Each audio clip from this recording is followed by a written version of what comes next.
Now, for some, you might appreciate the fact that the rise of self-checkout has eliminated the need to interact with employees in certain businesses. You just get your stuff and go. Well, it has not eliminated, however, the option or suggestion, strong suggestion, of providing a tip.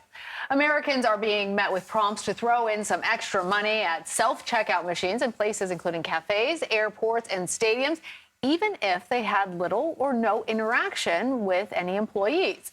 And at a time when inflation has already increased costs, many consumers are left wondering, where are their tips going? It's a modern shakedown. Joining us now with an answer to what this is all about is Rachel Wolfe. She's a consumer behavior reporter for the Wall Street Journal. You all should read her article right now. She wrote explaining how Americans are really reacting entitled. Quote, tipping at self-checkout has customers crying emotional blackmail. So, Rachel, break it down for us. Where does this money actually go? I've always wondered if I'm really tipping someone because, all right, I'm just being friendly that day or they provide a great service, are they really splitting those tips behind the scenes or not?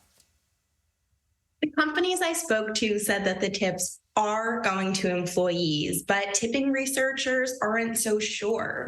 Machines don't have the same protections as tipped human employees. So while the law requires that something called a tip has to go to employees, when you're tipping a machine, you can't be quite so sure. I knew it. So you use this interesting phrase, emotional blackmail. Talk to us about tipping on these machines and what that emotional blackmail component is and how people feel about it. So tipping researchers say that people are much more likely to say yes than to say no when prompted with a tip when you're thinking about the people who are stocking the shelves, even if you're not actually seeing an employee. Tipping researchers say that companies are taking advantage of the fact that consumers are more likely to say yes to these things. And the people I spoke to who had encountered these self-checkouts tip screens, sure enough, many of them said that they had said yes to 20%, even though they had not even laid eyes on an employee for the transaction. But, you know, it is a bit bigger than just guilt and manipulation. I mean, we are providing money for a service that may not even end up in the hands of the person we expect. Talk to us about how, you know, we were used to tipping restaurant staff because they make a lower wage, and how this whole screen tipping manipulation is upending that.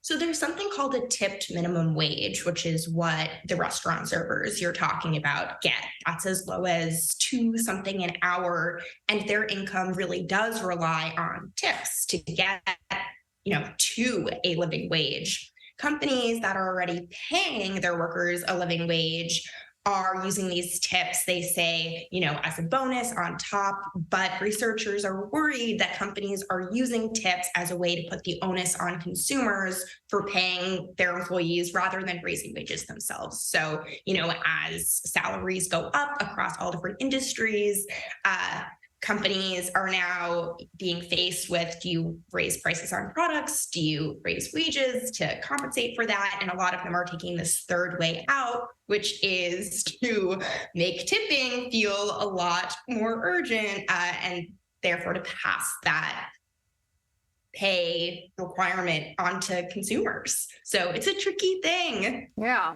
Mark my words, I think it's just days until those screens will flash red just to guilt you even more, since it does work. Well, and it's such an important difference about people who their livelihood depends on the assumption that they're being tipped, and those self-checkout machines where you don't even know where that tip is going, but you feel like you still have to do it. Rachel Wolfe, thanks for the tip. We'll see you next time.